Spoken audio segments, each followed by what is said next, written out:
It's been a while since I've given a JW style talk. In fact, most of my videos just consist of me making slideshows and exposing Watchtower documents and subliminal messages, something that apparently I had a skill in uncovering subliminal messages that I wasn't aware of. But it's been a while since I've done a JW style talk. So I thought, what better subject to conclude with a JW style talk on the subject of apostasy. I think that apostasy is the number one biggest XJW topic. Now, the reason I think this is because a lot of XJWs, they embrace the name apostate like branded cattle, right? Just as a cattle owner will brand their cattle with. The governing body has tried to brand us like cattle with the term apostate. And many XJWs refer to themselves as apostates. Some even calling their channel the apostate so-and-so channel. But if you've been watching my channel over the past year and a half, you'll notice that not once will I ever call myself an apostate. I always use the term so-called apostate because I'm not an apostate.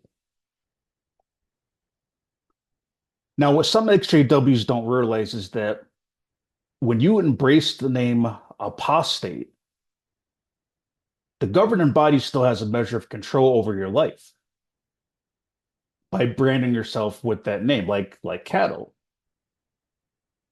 Now, one way to explain this is I'm going to use a JW style illustration. So think about a so-called apostate that has a JW spouse. Now, normally it seems to be that in these situations, it's the husband that maybe is a so-called apostate, and maybe the wife is still in.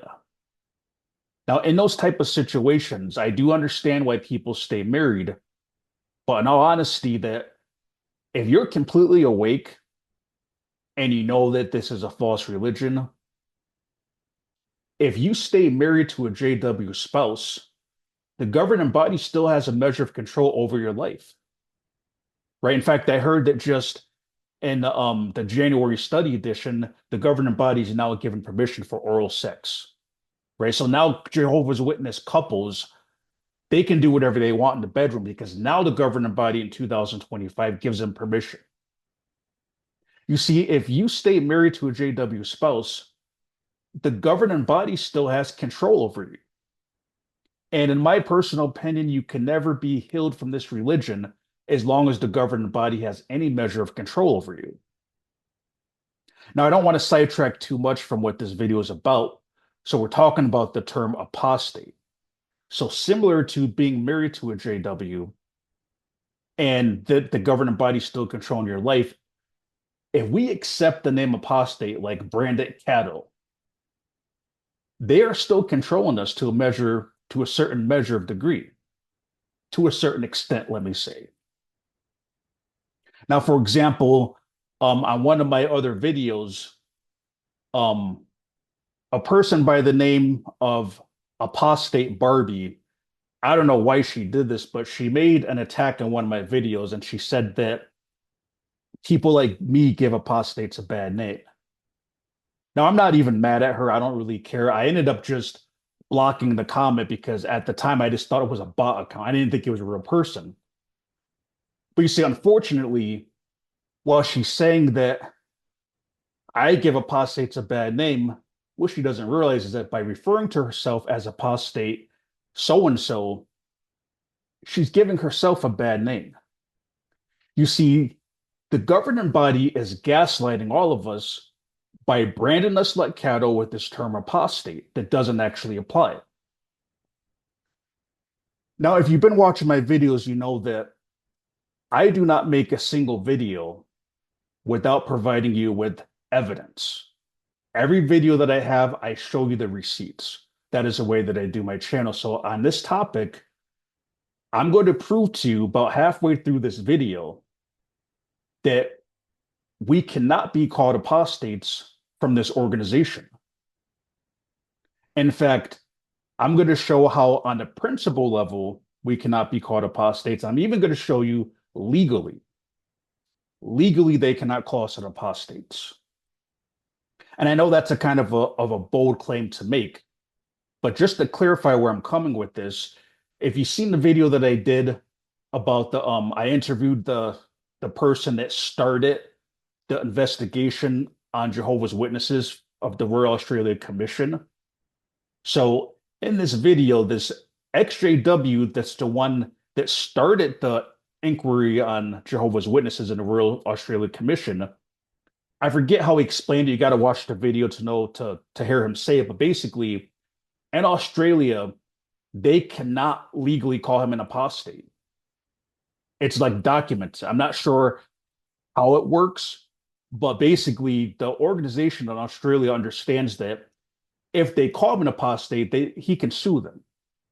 So there's different legal avenues on why they can't call us an apostate. There's different ways that this can be done. But I'm going to prove to you that you cannot be called an apostate by this organization. Now, if you decide that you still want to wear the name apostate like branded cattle from the governing body, that's your choice. I'm all about free will. After leaving the Jehovah's Witness control system, I'm not trying to force you to do anything. But I just want to show you the evidence from a principle level and a legal level that we cannot be called apostates by this organization. So first, I'm going to get into basically the principle part on why we cannot be called apostates. So I'm going to look at a couple of different definitions on a word apostate, just so we can get a general summary on what this word actually means as far as apostate. So this definition says a person who renounces a religious or political belief or principle. And now this definition says a person who forsakes his religion, cause, or party, that being most likely a political party. And then one more definition says someone who has given up their religion or left a political party. So it's very clear what the definition of apostate actually is. So basically, to summarize it, anyone that leaves a religion and basically you could say speaks against it is no longer being what they believe. And this is what a religion or even a political party. So this is where a lot of XJWs throw in the towel, so to say, and give up. You see, when we get called apostates, when we start to wake up from this religion and we start to see the deep deception and lies, when we're labeled an apostate, it doesn't resonate with us. We can all be honest about that. Nobody, when we're first called an apostate, feels that this actually resonates with us. But the problem that most XJWs face is that when they then look up the definition of an apostate, that simply says a person who renounces a religion, they give up and say, oh, I guess the governing body is right. I really am an apostate. Right? So most Jehovah's Witnesses or most XJWs, they will accept what the governing body has labeled them as branded cattle because of what this definition says and say, like, they're right, I'm an apostate. But can this definition apply to us from this organization? Or in other words, can this religion use this definition against us? Well, you see, this religion, the Jehovah's Witness religion, they cannot use this definition against us. We cannot be called an apostate from this organization based on this definition. And the reason we can't be called an apostate based on this definition is because by default, this definition applies to them.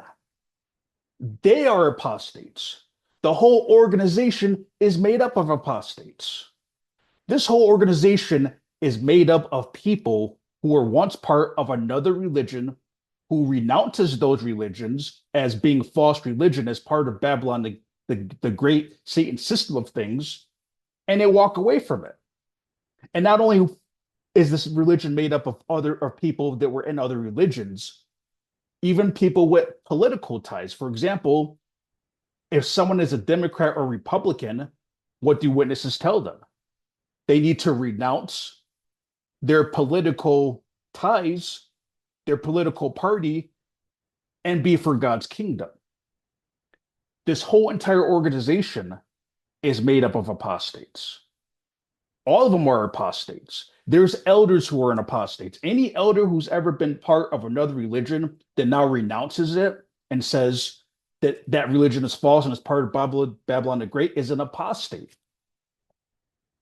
But it gets deeper than that. So not only is this whole religion made up of mostly apostates, even the governing body are apostates, some of them, right? For example, I think Sam Hurd for certainty was part of a Baptist church, if I'm not mistaken. I may get their personal stories confused, but a good number of governing body members were not raised in this organization.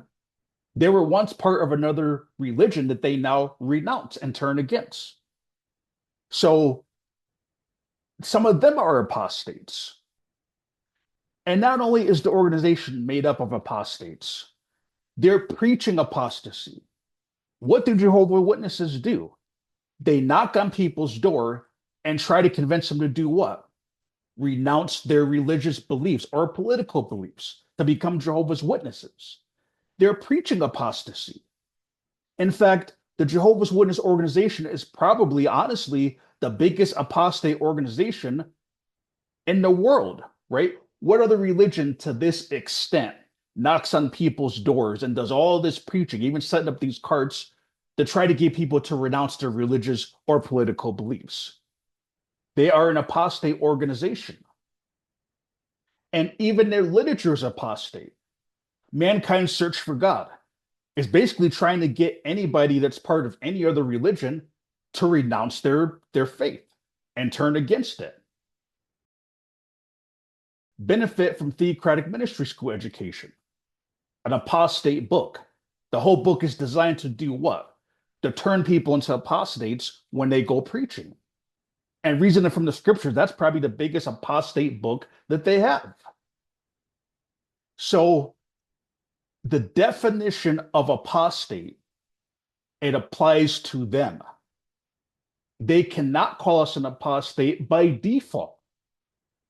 Because when they call us an apostate, you see, if we as XJWs accept it because of what the definition says, they cannot apply this definition towards us. We cannot be apostates from these people based on this definition, because by default, it would make them an apostate organization. That's what the whole organization is about. It's about apostasy.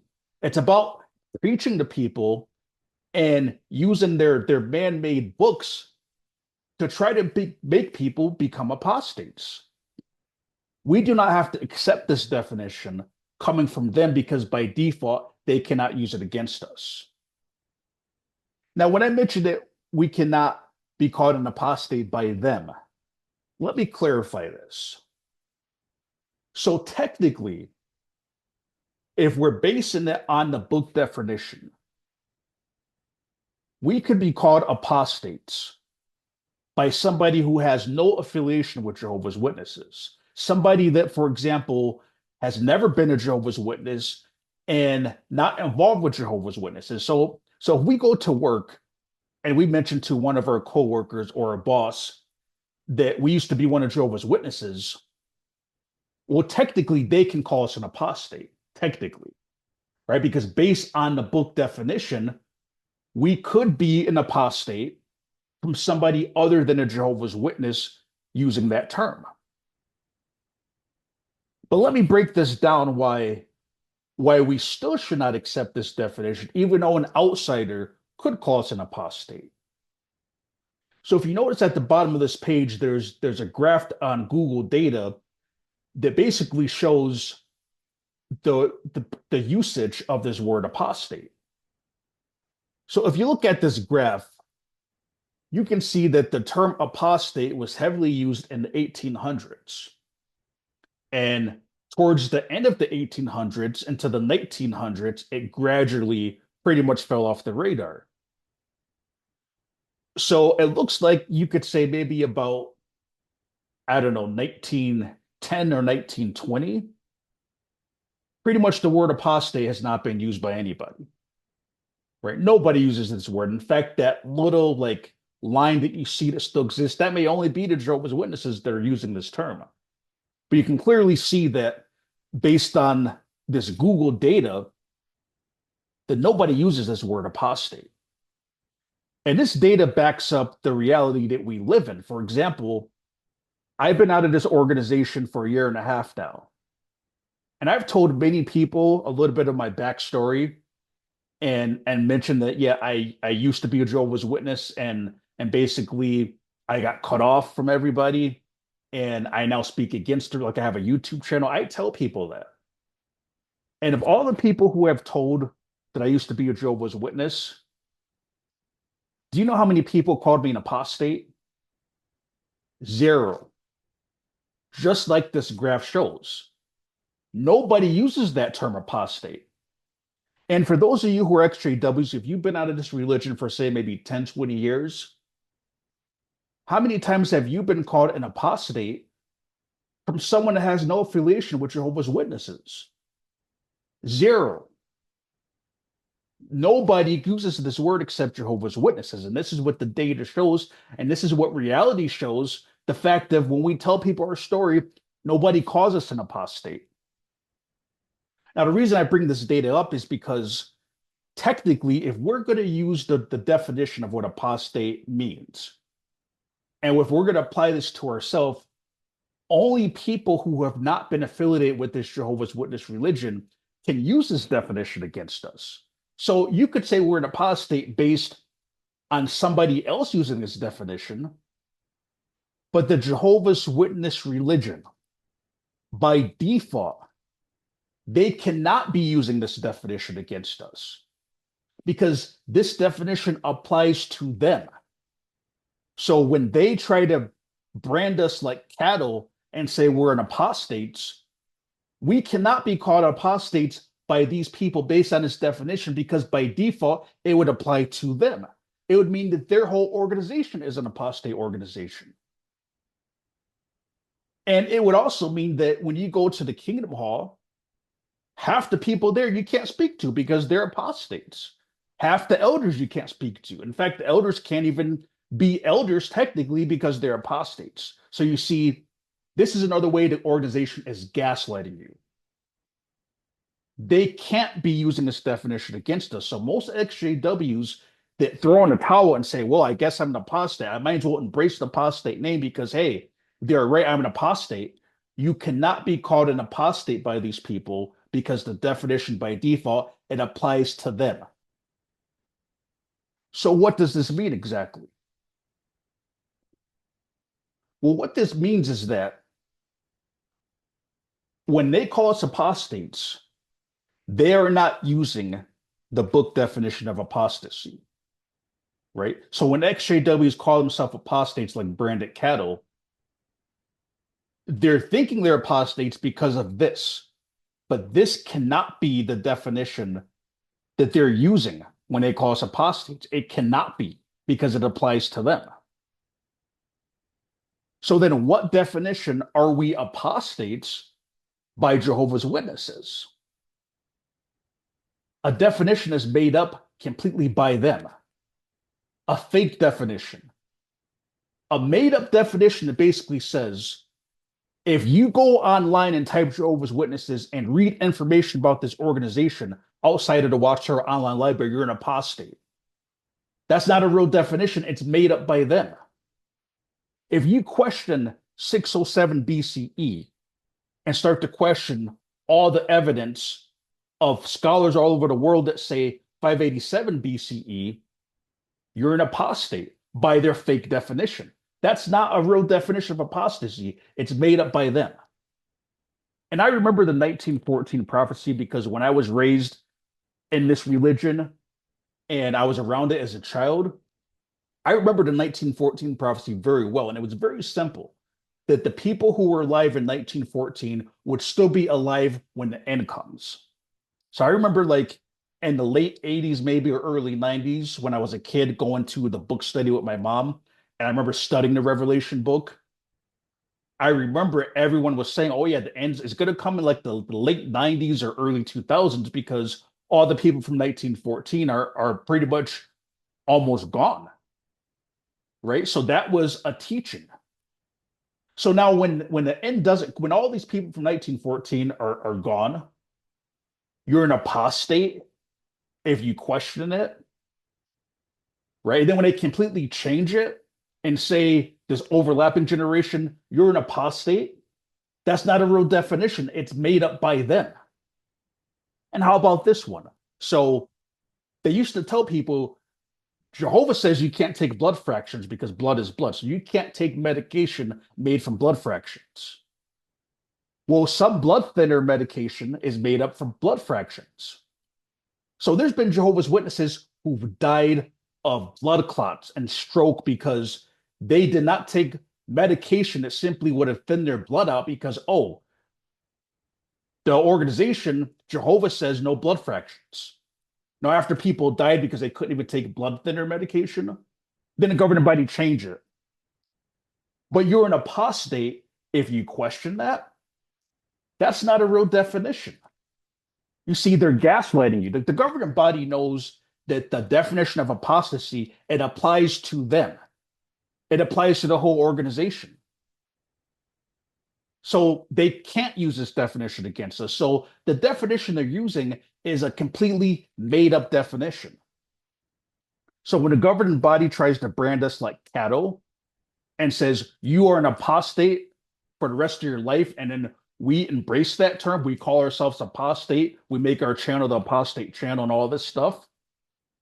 Why do we want to do that based on a complete made up definition that they made up themselves?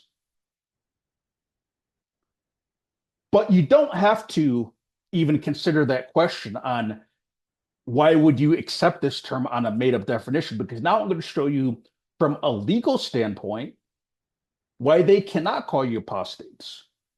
In fact, if you were to sue your local congregation that you were last affiliated with for slander for calling you an apostate, you would actually have a case based on this information, not just based on this definition that cannot be applied towards you because that's what they are all made up of. But I'm now going to show you on a more legal example of why these people really cannot call you an apostate. So during the Royal Australia Commission, most people focus on Jeffrey Jackson, his famous line that basically where he says that they don't really believe they're Jehovah's spokesmen or they're only spokesmen of Jehovah, something to that effect. But if you watch the whole Royal Commission, and I recommend watching the whole entire thing, not just his testimony, but all of the elders' testimony, it reveals so many lies and gaslighting tactics that they use if you watch this whole commission. So to give you a little bit of a backstory, I'm not going to explain too much about it. You need to watch the whole Royal Commission to really get the gist of this. But basically, in Australia, what the prosecutor was getting at, and I know they're not called prosecutors because this wasn't like a criminal court case. So I don't know what they call the person that's interrogating the governing body member. But what they were getting at is that people in Australia, Jehovah's Witnesses, or should I say former Jehovah's Witnesses, that were complaining and criticizing the organization of how they were covering up these child abuse cases, they were called apostates for questioning their response to child abuse. And it gets more worse than that. So even child abuse victims who are now coming forward and talking to the authorities and telling their story, they were called apostates. And for those of us who have been in America, you can see that this is true, that if we were Jehovah's Witness and we went around going to people and authorities saying that the Jehovah's Witness organization is covering child abuse and all this stuff, we would get called an apostate, right?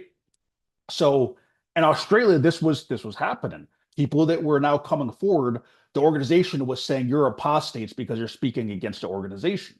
So anyway, that's what the prosecutor was getting at. So, and the prosecutor trying to get the governing body member to kind of admit that just because people are speaking out there, they're now labeled as apostates. He gives a definition of apostasy under oath. Now, I want to clarify this because I don't care what the elders book may say on the term apostasy. And and when it comes to the term apostasy, every congregation has their own definition of it. That's a fact, right? So, for example, I got called an apostate by an elder when I mentioned two things. I mentioned the Henrietta Trust Fund, where you can see by official IRS documents that the Watchtower has stock in the very same things that they claim Jehovah hates. And then I also questioned their involvement with the United Nations. So this elder called me an apostate just because I was still in the questioning phase. I was a Jehovah's Witness in good standing. Now, when I say good standing, I don't mean I really was in good standing, but to the congregation standard. So basically, I was not going to meetings, but my black screen was on Zoom, right? So my wife would go to the meetings and I would just put myself on Zoom with a black screen and I'd be in the other room, doing other stuff. In fact, there's times where during the Zoom meetings, I was watching Critical Thinkers XJW channel while my black face or while my black screen is on Zoom. I'm not even in the same room that is playing in. But the reason I mention that is because to the congregation standpoint, I was still going to the meetings on Zoom and I was not under reproof or anything, right? So I was considered to be in good standing in that sense. All right. I wasn't under reproof or anything. Granted, I wasn't reporting service time, but they don't report service time anymore anyway. So I was still a baptized Jehovah's Witness, not under any restrictions or reproof. And I got called an apostate by an elder when I finally brought these questions to one of the elders. Now, my wife called me an apostate because I mentioned more than just two things to her. So anyway, I got called an apostate when I was still in the phase of a question. I was an actual baptized Jehovah's Witness. Now, other congregations aren't going to call you an apostate unless you basically have left the organization, completely gone. And then some congregations are not going to call you an apostate unless you're literally on YouTube making videos. So every congregation, they all make up their own definition of apostasy. That's just all there is to it. In fact, I know one more situation where the coordinator of the body of elders had two sons who were ministerial servants, and they both became so-called apostates, and they were actually spreading to other people in the congregation, and they basically just faded out. And they were never disfellowshipped or called apostates because the coordinator of body of elders, he protected them. And his other elders that were on the body of elders, they were like friends from high school. So it was what some people call the good old boys club, right? So in this situation, these two apostates or so-called apostates, they never got labeled as apostates because in this situation, because they were the son of the coordinator of the body of elders, they just let them fade without labeling them as apostates. So anyway, I bring that up because the reality is that every congregation makes up their own definition on what they want to call an apostate. So we see from the book definition that they cannot be using the book definition against us because that definition applies to them directly. So they're obviously not using the book definition. And every definition varies from congregation to congregation. So when a governing body member under oath, right, and as you can see in this picture that he even swears on his gray fake Bible written by them. So when a governing body member under oath swears on a Bible and he gives a definition of apostate, that's what I'm going with, right? You see, you got to know how to play games with these people back, right? All the manipulation and gaslighting and projection that these people use. So if this man under oath as a governing body member gives a definition of apostate, I'm going to go with that definition, right? And again, we already know the book definition. They can't be using that against us because it applies to them directly. Now, for those of you who are Jehovah's Witnesses who are watching this, if a governing body under oath in a court of law swears on the Bible, this is as good as if Jehovah himself materialized in Jackson's body, right? This is like Jehovah on the stand, according to you who are Jehovah's Witnesses, right? Because this is a governing body member, right? So this is Jehovah on the stand talking, what he swears under oath. Now, for XJWs watching this video who you embrace the term apostate like branded cattle, what a governing body member says in a court of law under oath, it has more weight than these flaky definitions that change from one congregation to the next congregation. Right? So I can't speak for anybody else, but I'm going to go with what he says under oath, swearing about it. So notice what he says the definition of an apostate actually is. Do the contrary, which is to say they're not one of Jehovah's Witnesses, the effect of that is disassociation. That's if they decide to go down that course. And if they don't actively disassociate, then they will be disfellowshipped as apostates. No, an apostate is someone who actively goes against what the Bible teaches. Well, if the elders come on the door. So, in a court of law and transcripts that can be looked up as part of history, he says an apostate is someone who actively goes against what the Bible teaches. Right? He said it, not me. Right? That's what he said. And he's a governing body member. So I can't speak for any other XJWs on this matter, but I'm going to now just briefly review the videos I did on my channel to make it very clear for the record that I am not actively going against what the Bible teaches. So if you go to my channel and go to the very bottom, right, the oldest videos, and the very first video that I did, now I don't have time to go through all the videos on my channel, so I'm just going to pick a video out of each row, just as an example of the fact that I'm not actively going against what the Bible teaches.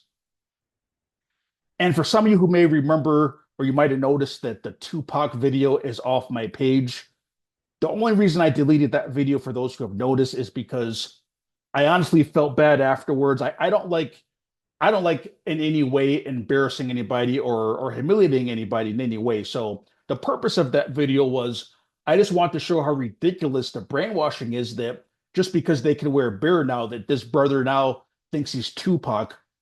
But I realized that lesson, it wasn't a strong enough point that I needed to embarrass him like that. So anyway, that's why I removed that video, for those that have noticed that it was gone. But going back to, do I actively go against what the Bible teaches? Well, in the very first video, for example, that I've ever done, I show on the United Nations website that the Jehovah's Witness was part of the United Nations. Is that actively going against the Bible's teaching when I show you the document and I give you the web address to look up? Now, in the second row, and again, I don't have time to go through all of these, but in the second row, the video titled Watchtower Secretly Using Spiritistic Music, I showed you how they used a song called Eternal Flame by a so-called New Age artist and put it over their resurrection video. I played both versions. I gave you the name of the song and the album and how to find it. Is that actively going against the Bible's teaching? In the third row, in a video titled How Watchtower Does Not Want Its Members to Feel Good About Themselves, me and my good friend Samantha talked about many JW issues, such as at a JW funeral, they talk about the person that has died for only like 3 minutes, and then they preach to everybody there. Right? I mean, is that actively going against the Bible's teaching by giving detailed conversation about the things that Jehovah's Witnesses do, such as when a person dies, they use their funeral to preach to people and they only talk about the person that has passed for 3 or 5 minutes? So now moving to the next row,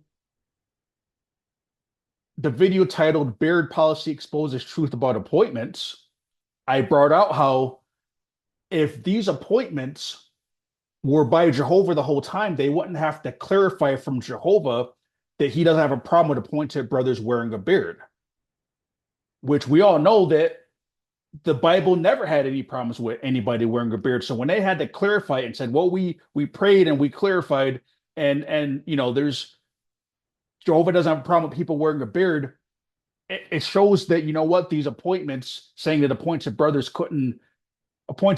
or brothers with beards couldn't be appointed. It shows that these appointments were not made directly by Jehovah in the first place. Am I actively going against the Bible's teaching for bringing that out? And then in the next row, I discussed the whole thing with the songbook, and I ordered the books on eBay. I had both books.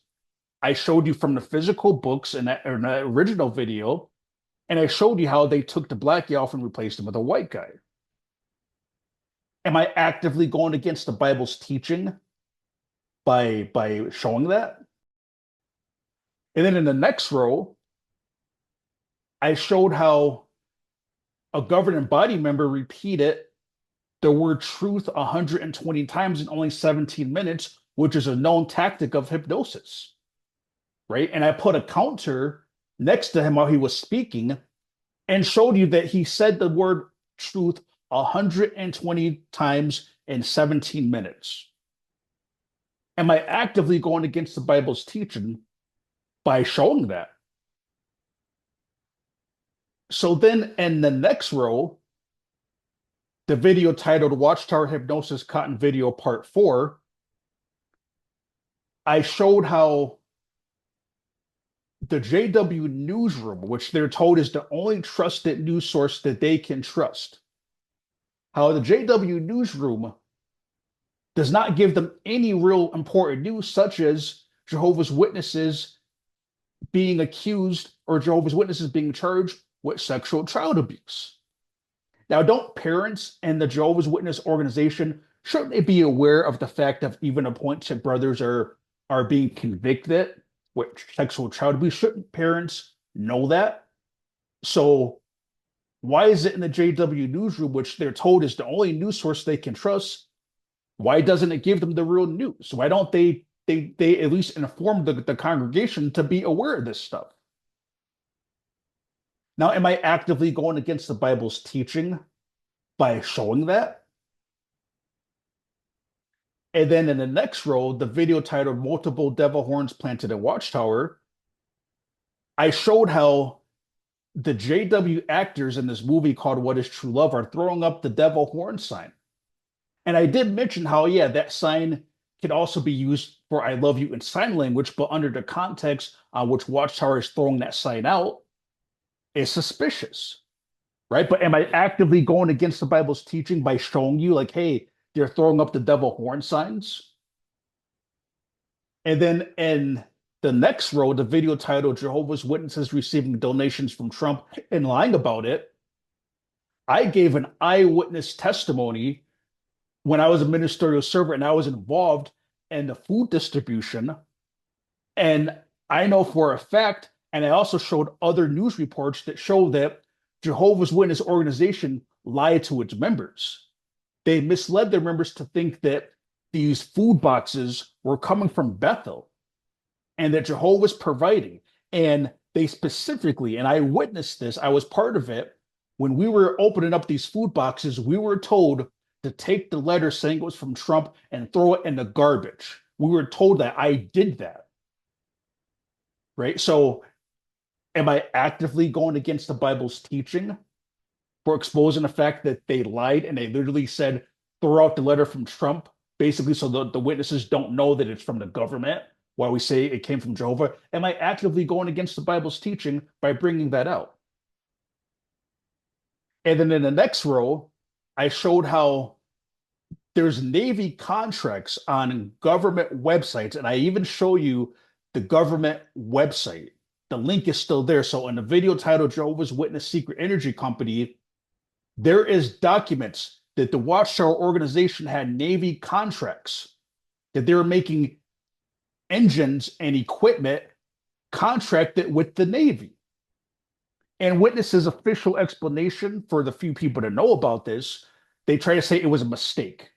No, it's not a mistake. I showed the government websites, the contracts. When the US military contracts with certain companies, they don't make mistakes like that, right? And if it was a mistake, they're not going to leave it on their website.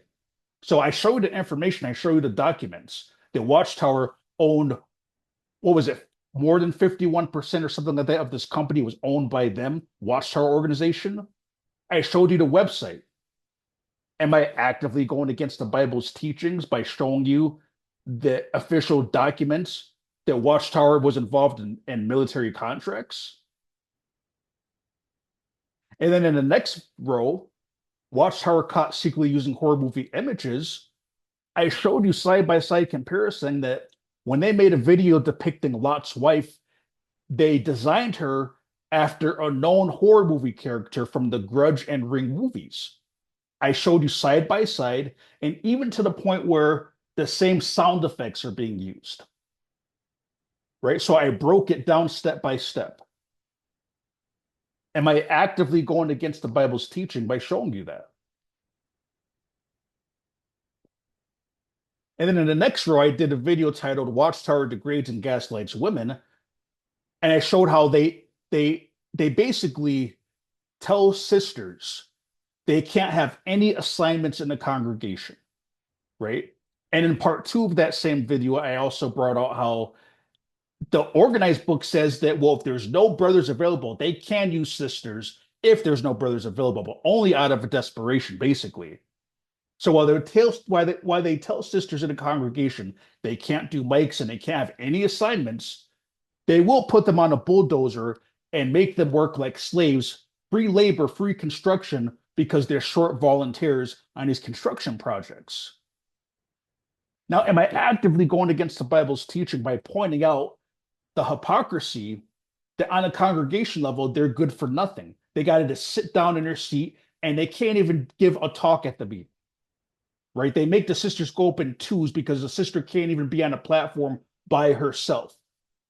But then when they need somebody to run a bulldozer, they'll train them for free labor. So anyway, am I actively going against the Bible's teaching by showing you that? And then in the next row, the video titled Watchtower Secretly, Jehovah's Witness Secretly Connected to Machu Picchu, I brought out the fact that in a Caleb and Sophia video, they put a poster of Machu Picchu on the wall. And according to Jehovah's Witness doctrine, that would be considered satanic and false worship. Right? So, and Machu Picchu is known for sacrificing children. So I question, why is Machu Picchu and Sophia's wall subliminally planted there? Right now, am I actively going against the Bible's teaching by pointing out the fact that they put Machu Picchu in Sophia's room? And it's, according to Jehovah's Witness standards, a satanic site where children were sacrificed, and it's in the children's bedroom. Now, am I actively going against the Bible's teaching by showing you that? And then in the last video that I did, Disney's secret slave program and hidden in Watchtower, I showed you how they put Caleb and Sophia's mom in the depiction of Cinderella. And they also put Caleb in the place of the cat named Lucifer. And even to the footprints on the ground, that Cinderella is an abused woman. They depicted Disney Magic Kingdom programs in their Caleb and Sophia episodes, while they tell the members that magic is bad. Now, am I actively going against the Bible's teaching by showing you that they copied Cinderella exactly, which is the story of an abused woman? Now, again, I don't have time to go through every video on my channel, right? I mean, including this one, I have 55 videos, but you're not going to find one video on my channel where I'm actively going against the Bible's teaching. So I cannot speak for other XJWs, right? I don't watch every XJW channel, so I don't know. Maybe some of you actively go against what the Bible teaches and you are apostates, according to what a governing body member said under oath. But what I can tell you is that I never referred myself as an apostate. I never had, and never resonated with me. And I'm going to go what he said in a court of law under oath. So I am not actively going against the Bible, what the Bible teaches. But who is actively going against what the Bible teaches? And more so, what the term projection means is that what they are themselves is what they project onto other people. So, as they're calling us apostates who have left this organization and just speaking truth, when he says an apostate is someone who actively goes against what the Bible teaches, who is the king of actively going against what the Bible teaches? Jehovah's Witnesses. This organization always goes against what the Bible teaches. They're the very definition of going against what the Bible teaches. They make up so much doctrine that they even had to rewrite the Bible multiple times because they so much go against what the Bible teaches. They go so much against what the Bible teaches, they had to make their own Bible up so it's not so obvious, right? This is why Jehovah's Witness can only use their Bible. You can't go to a Kingdom Hall and see anybody. What do you think would happen if an elder went up on stage with a King James Bible or some other? It's not allowed because they actively go against what the Bible teaches. They go so much against what the Bible teaches, they literally rewrote the Bible multiple times. And there's so many different examples of them actively going against what the Bible teaches, but I'm going to focus on just one example that's still written in their own gray Bible. So in 1 Corinthians 4:6, in their own version of the Bible, it says, where I have highlighted, do not go beyond the things that are written.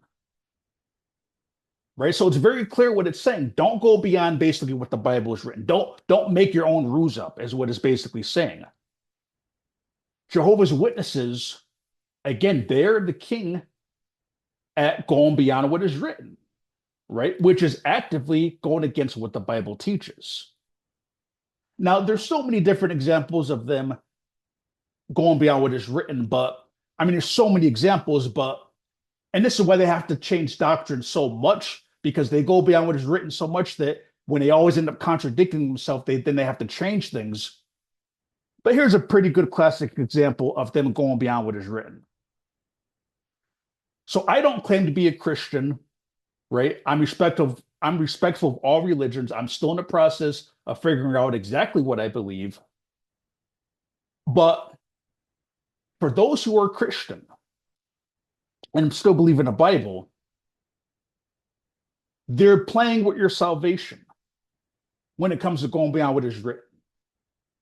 According to Jehovah's Witnesses, you cannot have salvation. You cannot be baptized unless you study a book written by them. Talk about going beyond what is written. Where in the Bible does it say that a person cannot be baptized unless they study a Watchtower Bible and Tract Society written by them?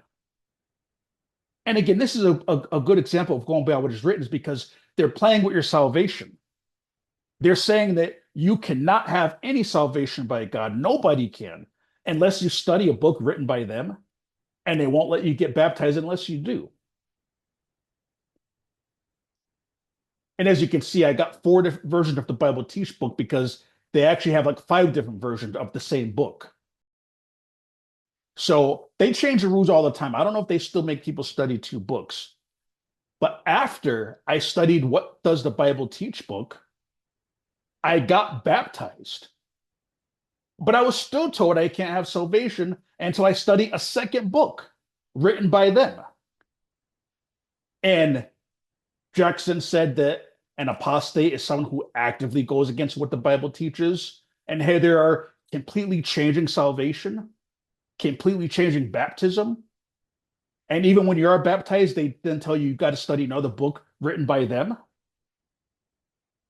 So again, I can't speak for anybody else, but I am not an apostate. One, based on the book definition, I cannot be called an apostate by them because if that's the definition that they're trying to use to say I'm an apostate, by default, it applies to them, right? They are an apostate organization, right? So they can't call me an apostate. Now, again, if one of my coworkers who's never been a Jehovah's Witness, if he wants to call me an apostate, he can technically do that. But people haven't used that term since 1910 or 1920, right? So let's face it, no one is calling you an apostate who has the right to call you an apostate, those who aren't Jehovah's Witnesses. But no Jehovah's Witness can call me an apostate based on this definition because it applies to them by default, right? They're gaslighting you. The governing body knows what the definition of apostate is. They know they are an apostates. And as far as this definition that I'm going to go with, right, because they can't use that other definition because it applies to them.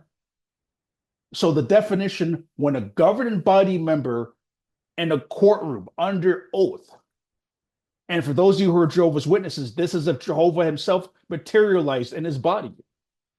So when he says in a courtroom that an apostate is someone who actively goes against what the Bible teaches, no, I'm not an apostate. They're the apostates. They are projecting onto us what they know that they are, which is what everything that this organization does. Everything they do is the complete opposite of who these people really are. Now, again, I didn't mean to be like too bold or forceful with my message. I'm saying it out of love for the XJW community.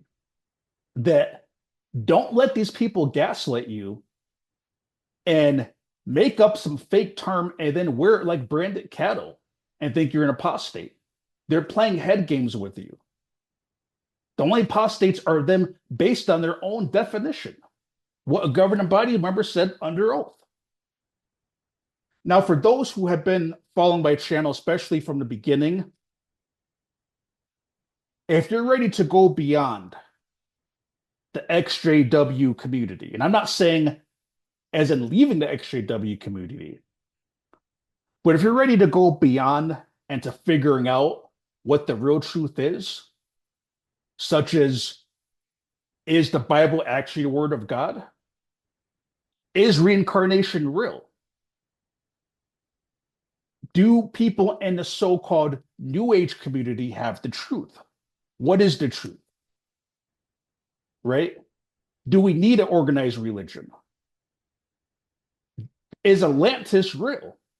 Was the Great Pyramid really built by the Egyptian only 4,000 years ago? Or is there a deeper part of history that we've been lied to?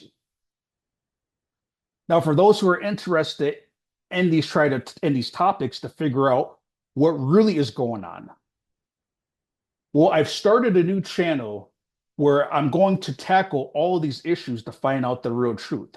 And I'm going to use the same tactics and integrity and efforts as I have on this channel exposing the truth about Jehovah's Witnesses. So if you're interested, there's a link in the description where you can follow me on my new channel where I'm going to get into these deeper issues and move beyond this XJW stuff.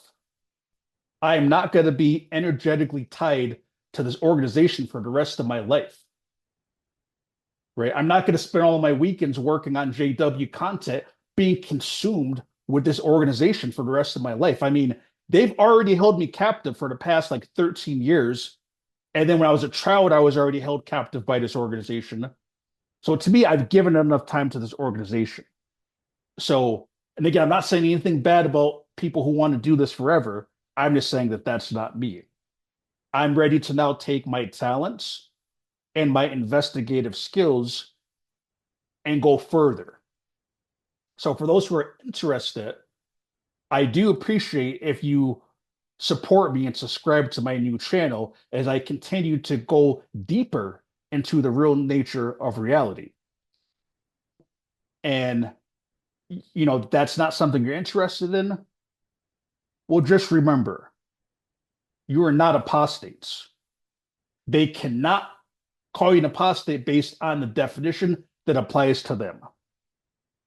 And when a governing body member under oath and a court of law says that an apostate is someone who actively goes against what the Bible teaches, the only one that applies to is Jehovah's Witnesses themselves. They are the real apostates.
Jehovah.